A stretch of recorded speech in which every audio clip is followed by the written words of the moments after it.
Hello friends, स्वागत है आप सबका आपके अपने यूट्यूब चैनल इज़मा इन्वेस्टमेंट में। पब्लिक सेक्टर बैंक एक ऐसा स्पेस जिसने मार्केट को पिछले 4-5 साल से अंडर परफॉर्म किया है।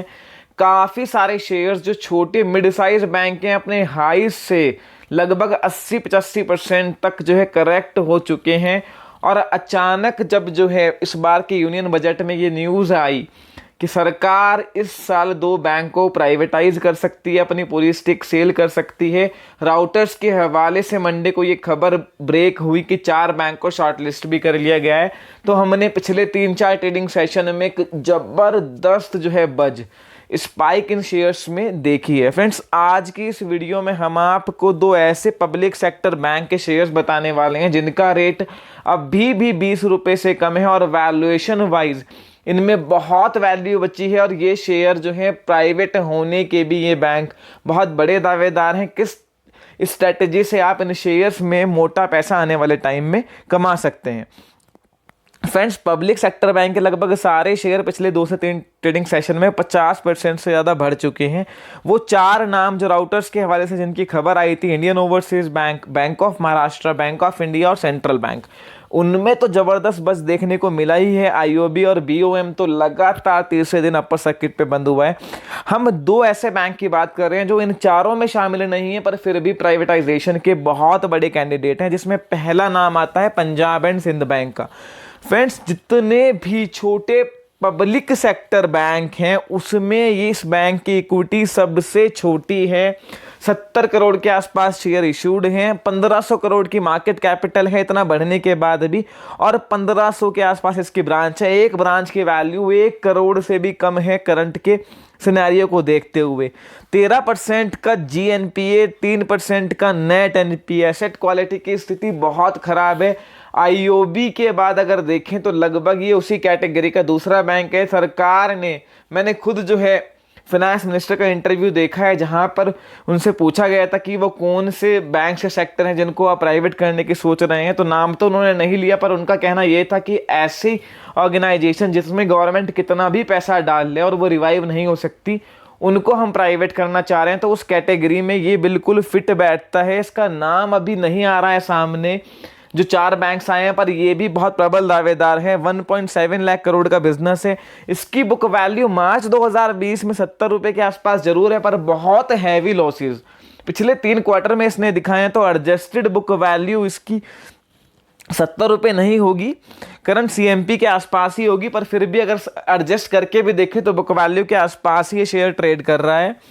ये शेयर कोई बहुत ज़्यादा अभी नहीं बढ़ा है, 83% के आसपास सरकार की इसमें भी होल्डिंग है। अगर मार्केट कैपिटल के हिसाब से देखें तो ये सबसे सस्ता शेयर है। प्राइस टू बुक वैल्यू के हिसाब से भी देखें तो आईओबी और बीओएम इतना बढ़ने के बाद लगभग बुक वैल्यू के डबल के आसपास पहुंच गए हैं।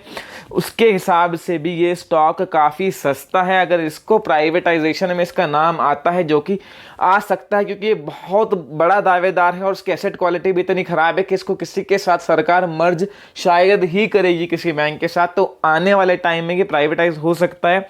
तो आपको एक इस शेयर को जो है अपने रडार पे रखना है। दूसरा स्टॉक है यूको बैंक। इसकी 3000 के आसपास ब्रांचेस हैं, 15,000 करोड़ की मार्केट कैपिटल है, 10% का जीएनपीए, नेट एनपीए 3% का और 3.25 लाख करोड़ का बिजनेस है। मिड साइज ये बैंक है।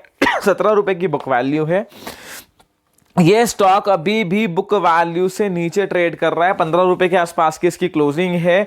जबकि आप देखें तो बीओएम और आईओबी बुक वैल्यू के 2 गुने के आसपास पहुंच गए हैं। 95% की सरकार की होल्डिंग है। इसको भी सरकार ने किसी बैंक के साथ मर्ज नहीं किया था। ये दोनों bank asset quality wise, even Punjab and Sindh bank की एसेट क्वालिटी और ज़्यादा खराब है। ये इस तरह के बैंक्स हैं कि इनको प्राइवेटाइज करने पे सरकार का फोकस हो सकता है कल को। आपने देखा होगा कि काफ़ी साल पहले जब एसबीआई की सब्सिडरीज एसबीआई में मर्ज हुई थी तो वहाँ पर भी बुक वैल्यू के हिसाब से एक ज़बरदस्त रन उनमें देखने को मिला था। यहाँ पर भी अगर आप देखें तो ये स्टॉक जो है काफ़ी फेयरली प्राइस्ड हैं। इतना जो बैंक ऑफ महाराष्ट्र और आईओबी और बैंक ऑफ इंडिया के शेयर्स बढ़े हैं उनके सामने इनकी वैल्यूएशंस बहुत सस्ती हैं।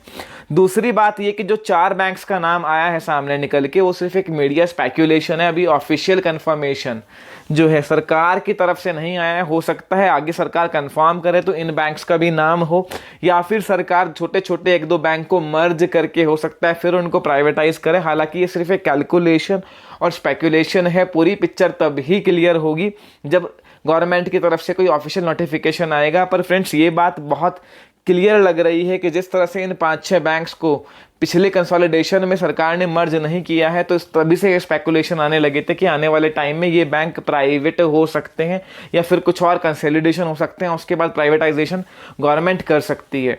तो यहाँ पर फ्रेंड्स वैल्यूएशन वाइज देखें तो इन बैंक में अभी भी वैल्यू बची हुई है।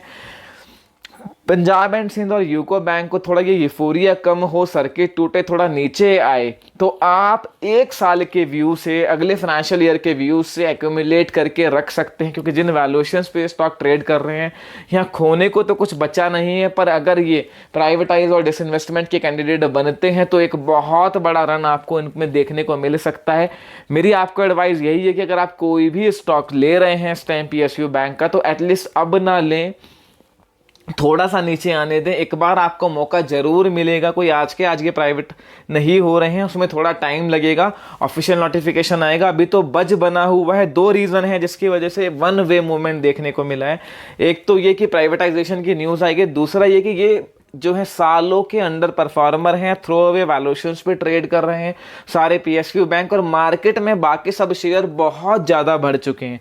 तो यहाँ पर एक सेक्टर रोटेशन भी है कि जब सब कुछ बढ़ जाता है तो फिर वो चलता है जो अभी तक नहीं चला है। और PSU पूरा एक ऐसा स्पेस था जिसने बहुत अंडर परफॉर्म किया था, तो लोग वैल्यू भी ढूंढ रहे हैं, ऐसे शेयर भी ढूंढ रहे हैं जहाँ वैल्यूएशन कंफर्ट मिले, और ऊपर से डिसइन्वेस्टमेंट का एक जो है बज यहाँ पर हो गया, जिसकी वजह से वन वे मूवमेंट देखने को मिल रहा है। पर आपको बहुत तेजी में नहीं खरीदना है, आपको मौका मिलेगा, आप अपने रेडार पे रखिए। वैल्यूएशन वाइज ये दोनों बैंक अभी IOB और BOM से काफ़ी सस्ते हैं, और अगर कल को इनमें डिसइन्वेस्टमेंट की बात आती है तो एक बड़ा मूवमेंट आपको इन दोनों शेयर्स में देखने को मिल सकता है। फ्रेंड्स, फर्दर आपकी कोई भी क्वेरी दोनों वीडियोस को लेकर हो, feel free to ask me in the comment section. Video पसंद आई है लाइक कीजिए, दोस्तों के साथ शेयर कीजिए, ईज माई इन्वेस्टमेंट को सब्सक्राइब करना ना भूलिए।